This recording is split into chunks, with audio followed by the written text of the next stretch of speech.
Sweden में tourist visa apply किया था, रिफ्यूज़ल आ गई। और क्या कारण रहा आपका रिफ्यूज़ल का, या फिर नया केस अप्लाई करना चाहते हो और ये चाहते हो कि आपकी रिफ्यूज़ल ना आए, तो इस वीडियो में मैं डिस्क्राइब करके अच्छे से बताने वाला हूँ कि आप कैसे अपना वीज़ा अप्लाई कर सकते हैं। सब्सक्राइब कीजिए हमारे इस चैनल को और टूरिस्ट वीज़ा में आने वाले अपडेट्स के बारे में अप टू डेट रहिए। तो जहां तक बात की जाए, आज के टाइम में रिफ्यूज़ल्स की, रिफ्यूज़ल रेट बहुत ज़्यादा पीक पे हैं। और जैसे कि मैंने बताया, 4 बारी अप्लाई करके, 5 बारी अप्लाई करके भी लोग बैठे हैं जिनको कि समझ में नहीं आ रहा कि उनका रिफ्यूज़ क्यों हुआ है। तो सबसे बड़ी इसमें दिक्कत होती है रिक्वायरमेंट्स की। एक एम्बेसी की जो रिक्वायरमेंट है ना, वो ना तो आपको किसी साइट से मिलेगी और ना ही इसमें इलेबोरेट आपको एम्बेसी करेगी। चाहे उन्हें खुद फोन लगा लेना, चाहे आप वीएफएस को फोन लगा लेना, वो भी आपकी हेल्प नहीं करेंगे। और तीसरी चीज आती है यहाँ पे कंसल्टेंट्स। बहुत सारे कंसल्टेंट्स हैं, बहुत कुछ जानते होते हैं, वो आपको इसलिए नहीं बताते क्योंकि उस काम को करने में हो सकता है 2 मंथ या 3 मंथ या फिर 6 मंथ का टाइम जाए।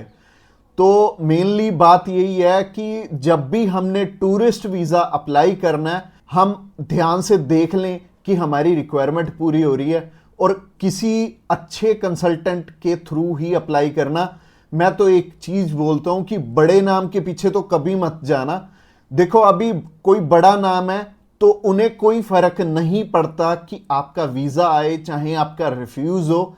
बट हाँ, जैसे हमारे जैसी कंपनीज हैं जो कि अप्लाई करने का भी खर्चा बहुत कम लेते हैं और इसके बाद भी आपको पूरी पूरी सपोर्ट करते हैं हर एक फील्ड में, हर एक चीज़ में आपकी डॉक्यूमेंटेशन बहुत अच्छे से बनाते हैं। क्योंकि जितने नॉमिनल कॉस्टिंग हम लेके चल रहे हैं ना, अगर आपका वीज़ा आएगा तभी हमारा बेनिफिट है। अगर आपका वीज़ा आएगा, आप 10 रेफरेंस हमें दोगे तभी हमारा बेनिफिट है, अदरवाइज हमारा कोई बेनिफिट नहीं है।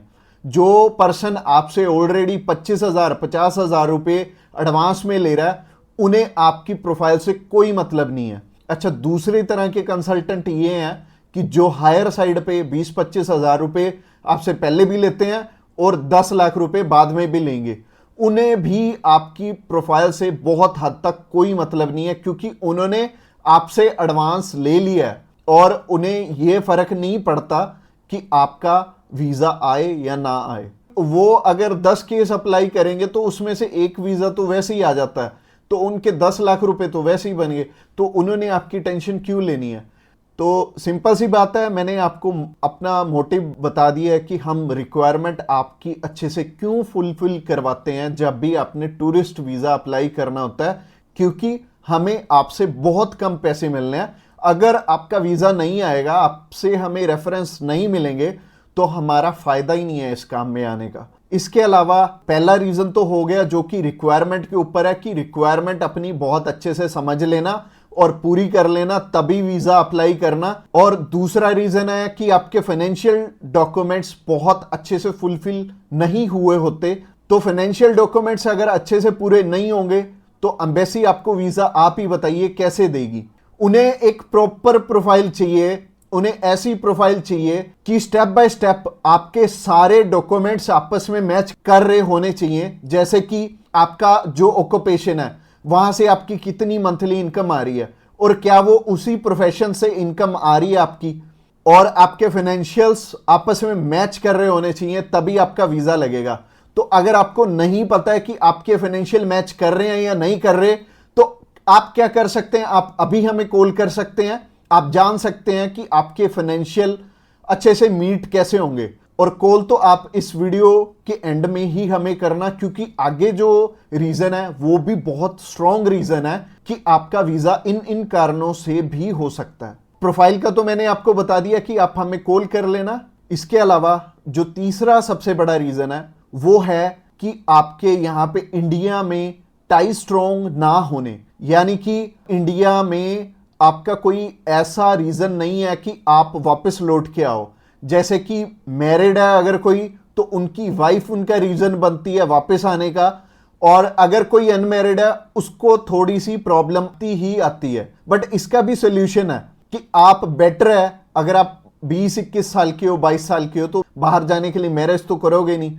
तो कर क्या सकते हो, आप अपनी मम्मी या फिर अपने पापा में से किसी एक जने को अपने साथ में अप्लाई करवा लो।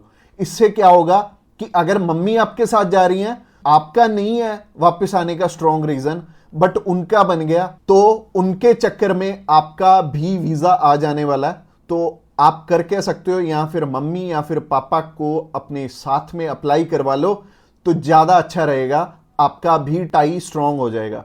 तो तीसरा रीजन हो गया। रीजन नंबर 4 की तरफ बढ़ते हैं। और जो चौथा रीजन है वो ये रीजन है कि आप यहां पे घूमने के लिए जा रहे हो, आपका पर्पस मैटर करता है। जब आप कवरिंग लेटर बना रहे हो तो कवरिंग लेटर ये तो आपके हाथ में नहीं है, ये तो आपके कंसल्टेंट के हाथ में है कि आपका पर्पस बहुत ज्यादा स्ट्रांग होना चाहिए, तभी आपको एक कंट्री वीजा देगी। और वीजा उन्हीं को मिलेगा, लाखों लोग अप्लाई करते हैं जिनका की एक पर्पस होगा, जिनका एक कारण होगा बाहर जाने का। वीजा सिर्फ उन्हें ही मिलने वाला है जिनका एक रीजन बहुत ज्यादा स्ट्रांग होगा। तो रीजन बहुत ज्यादा आपका स्ट्रांग बनाएंगे अगर आप हमारे थ्रू अप्लाई करेंगे। तो ये चौथा कारण था आपका वीजा रिफ्यूज होने का। और ये 4 कारण ही हैं जो सबसे बड़े रिफ्यूजल के आपके चांसेस बनते हैं। जिन कारणों के पीछे, ये चारों चीजें अपनी ठीक कर लो। और जैसे मैंने पर्पस में बताया, पर्पस आपका बहुत ज्यादा स्ट्रांग हो जाएगा अगर आप हमारे थ्रू अप्लाई करेंगे। तो अगर आप हमारे थ्रू अप्लाई करना चाहते हैं, आप जानकारी लेना चाहते हैं कि आपके रिक्वायरमेंट पूरी है, क्या आपके फैमिली टाइज स्ट्रांग है, तो आप अभी हमें कॉल करके पता कर सकते हैं कि क्या आपकी रिक्वायरमेंट अच्छे से पूरी है, क्या आपके फाइनेंशियल डॉक्यूमेंट जो कि सबसे ज्यादा इंपॉर्टेंट है आपस में मैच कर रहे हैं। इसके अलावा जो तीसरा कारण था वो था आपके फैमिली टाइज कितने स्ट्रांग है। इसके अलावा चौथा कारण है कि आपका पर्पस हम कितना स्ट्रांगली लगाएंगे। इसके ऊपर आपका वीजा डिपेंड करेगा। और वीजा चाहे आप फर्स्ट टाइम अप्लाई कर रहे हो, चाहे ऑलरेडी आपके 1 रिफ्यूजल है, 2 है, 3 है, 4 है, जितनी मर्जी आपकी रिफ्यूजल्स हैं, मैटर नहीं करती। हमारे पास बहुत सारे लोग आते हैं, एक पर्सन का हमने अप्लाई करके दिया था और उनका टोटल 12 बार रिफ्यूज था, 13th टाइम उनका वीजा आया था। और मोस्टली लोग 1 बारी, 2 बारी, 3 बारी, तो बहुत सारे लोग रिफ्यूज होते हैं। कई लोग तो 4-4, 5-5, 6-6 बार रिफ्यूज होते हैं। इवन उन्हें यह नहीं पता लगता कि हम करें तो करें क्या। वीजा तो हमें लेना है, और लेना भी बिल्कुल सही मायने में है, एक्स्ट्रा पैसे दे के नहीं लेना, एक बिल्कुल नॉमिनल चार्जेस में ही अप्लाई करवाना है किसी से।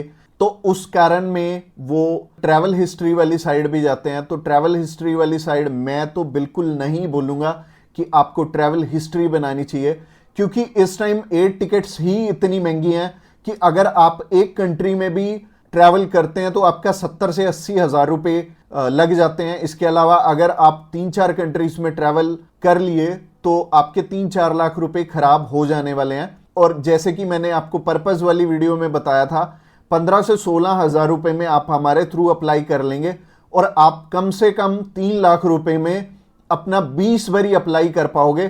तो ट्रैवल हिस्ट्री पे बिल्कुल भी पैसे मत लगाना। इसके अलावा अगर आप हमें अभी कॉल करना चाहते हो, कॉल कर सकते हो नीचे दिए गए नंबर पे। और इसके अलावा आप हमें व्हाट्सएप पे भी मैसेज कर सकते हो। व्हाट्सएप पे मैसेज करने के लिए डिस्क्रिप्शन बॉक्स में लिंक है, उस लिंक पे क्लिक करते ही आप हमें मैसेज सेंड कर पाएंगे और हम भी आपकी inquiry as soon as possible हम लेने वाले हैं। और हमारी टीम्स ऑफ एक्सपर्ट्स हमेशा रेडी है और वो सारे टीम मेंबर्स को पर्सनली मैंने ही ट्रेंड किया हुआ है और आपकी हर एक ज़रूरत को वो समझेंगे और फिर उसी अकॉर्डिंग आपको गाइड करेंगे। और आपको बिल्कुल भी टेंशन नहीं लेनी, जब भी आपने वीज़ा अप्लाई करना है आप हमारे थ्रू ईजिली कर सकते हैं। अगली वीडियो हमारी सी टाइप के वीज़ा के ऊपर रहने वाली है कि सी कैटेगरी में बहुत सारे हमारे पास ऑप्शन होते हैं अलग अलग, जिनके थ्रू की वीज़ा अप्लाई करने में हमारा पर्पस बहुत स्ट्रॉन्ग हो जाता है। तो सी टाइप में जैसे कि बिजनेस वीज़ा हो गया, स्पोर्ट्स वीज़ा हो गया, कल्चर वीज़ा हो गया, मेडिकल वीज़ा हो गया, तो ये सारे वीज़ा के बारे में हम बात करने वाले हैं, जो कि हमारी नेक्स्ट वीडियो रहने वाली है। तो आपने क्या करना है, हमारी नेक्स्ट वीडियो को भी जरूर ध्यान से देखना।